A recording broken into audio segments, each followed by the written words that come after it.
नमस्ते। आज बात करते हैं भारत के जंगलों की। एक ऐसी दुनिया जो असल में हमारे देश की जलवायु की कहानी बयां करती है। चलिए मिलकर समझते हैं इस कमाल की डाइवर्सिटी को। एक आसान सा सवाल लेते हैं सबसे पहले। जब कोई जंगल कहता है तो क्या दिमाग में आता है? कोई सजा सजाया बगीचा या कुछ और? मतलब वो क्या चीज है जो किसी जंगल को सच में प्राकृतिक बनाती है? तो सबसे बड़ा फर्क यही है, इंसानी दखलंदाजी का न होना। सोच कर देखिए, एक ऐसी जगह जो हजारों लाखों सालों से अपने हिसाब से चल रही है, जहां पेड़ पौधे वहां की मिट्टी और मौसम के हिसाब से खुद ब खुद ढल गए हैं। तो आज के इस सफर में हम क्या क्या देखने वाले हैं? सबसे पहले समझेंगे कि ये प्राकृतिक वनस्पति है क्या। फिर बारिश का पीछा करेंगे, भारत के सबसे आम जंगल यानी पर्णपाती वनों को देखेंगे। फिर ऊंचाई और समुद्र तट के जंगलों की बात करेंगे और आखिर में इन सब को जोड़ के देखेंगे कि भारत का ये जीता जागता नक्शा कैसा दिखता है। तो चलिए शुरू करते हैं। सबसे जरूरी बात यह है कि भारत की प्राकृतिक वनस्पति वो सिर्फ पेड़ पौधे नहीं हैं, बल्कि ये तो सीधे सीधे यहाँ की जलवायु का एक आईना है। और जब क्लाइमेट की बात होती है ना, तो एक फैक्टर है जो सबसे बड़ा बॉस है, एक चीज जो लगभग हर जंगल की किस्मत तय करती है, और वो है बारिश। मतलब साल में कितनी बारिश होती है। ठीक है, तो फिर इसी बारिश के पीछे पीछे चलते हैं। हम भारत के सबसे ज्यादा नमी वाले इलाकों से शुरू करेंगे और फिर सबसे सूखे इलाकों तक का सफर तय करेंगे। तो हमारी यात्रा शुरू होती है वहां से जहां बारिश सबसे ज्यादा होती है, जहां आसमान पानी बरसाने में कोई कंजूसी नहीं करता, और इन्हीं जगहों पर पनपते हैं देश के सबसे घने, सबसे रहस्यमयी जंगल। ये जंगल इतने घने होते हैं कि सूरज की किरणें जमीन तक पहुंच ही नहीं पाती। सोचिए, एक ऐसी दुनिया जहां पेड़ साल भर हरे भरे रहते हैं, कभी अपने पत्ते एक साथ नहीं गिराते, और यहीं मिलती है दुनिया की कुछ सबसे मजबूत लकड़ियां, जैसे महोगनी, आबनूस और रोजवुड। अच्छा, अब उन इलाकों में चलते हैं जहां बारिश तो खूब होती है, लेकिन सदाबहार जंगलों से थोड़ी कम। यहां एक बड़ा ही दिलचस्प मिक्सचर देखने को मिलता है। यूं समझिए कि ये एक तरह का ट्रांजिशन जोन है। मतलब ये घने सदाबहार जंगलों और थोड़े सूखे पर्णपाती जंगलों के बीच का एक पुल है। यहाँ सदाबहार पेड़ भी मिलेंगे और पत्ते गिराने वाले पेड़ भी। अब आते हैं भारत के सबसे आम और सबसे ज्यादा फैले हुए जंगलों पर। वो जंगल जो सही मायनों में मॉनसून की धुन पर नाचते हैं। यहाँ एक बहुत ही मजेदार बात है, इन पर्णपाती जंगलों को भी हम पानी के हिसाब से दो हिस्सों में बांट सकते हैं।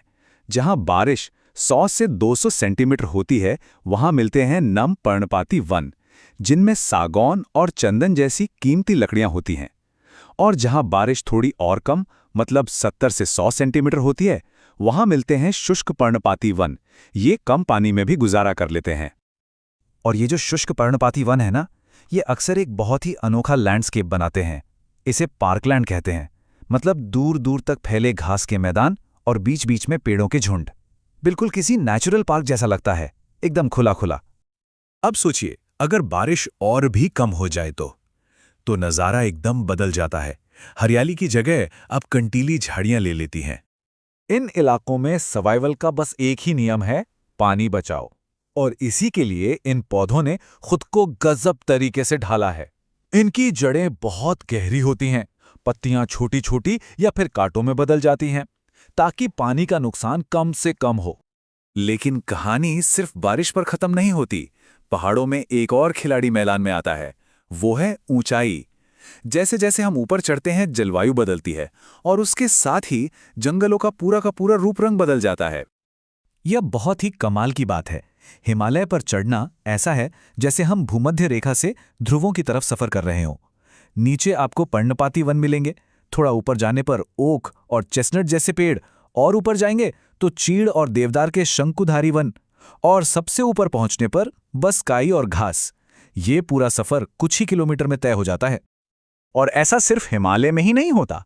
दक्षिण भारत में भी एक बिल्कुल अनोखा इकोसिस्टम है, शोला वन।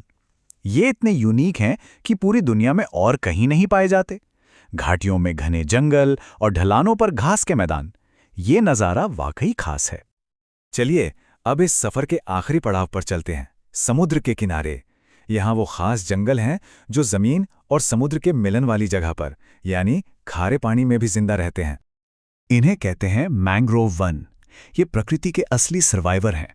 इनकी खास जड़ें इन्हें दलदली मिट्टी में सांस लेने में मदद करती हैं। और ये सिर्फ पेड़ नहीं है, ये तूफानों और सुनामी से हमारे तटीय इलाकों की रक्षा करने वाली एक बायोलॉजिकल दीवार हैं। तो अब इन सारे अलग अलग हिस्सों को जोड़कर देखते हैं। जब हम इन सबको एक साथ देखते हैं तो एक बहुत ही दिलचस्प तस्वीर उभरकर सामने आती है। भारत में ये जो अलग अलग तरह के जंगल है ना, ये ऐसे ही कहीं भी नहीं उग गए हैं। इनका पूरा डिस्ट्रीब्यूशन एक पैटर्न फॉलो करता है। ये असल में हमारे देश की जलवायु और भूगोल का एक जीता जागता सांस लेता हुआ नक्शा है। इसे यूं कह सकते हैं कि दक्षिण के सदाबहार जंगलों से लेकर उत्तर के बर्फीले अल्पाइन मैदानों तक हर जंगल अपने आप में उस जलवायु की कहानी सुनाता है जिसने उसे जन्म दिया है। और यहीं पे एक बड़ा और ज़रूरी सवाल खड़ा होता है। जब पूरी दुनिया में जलवायु बदल रही है तो आने वाले वक्त में भारत का ये जीता जागता नक्शा खुद को कैसे बदलेगा? ये एक ऐसा सवाल है जो सोचने पे मजबूर करता है।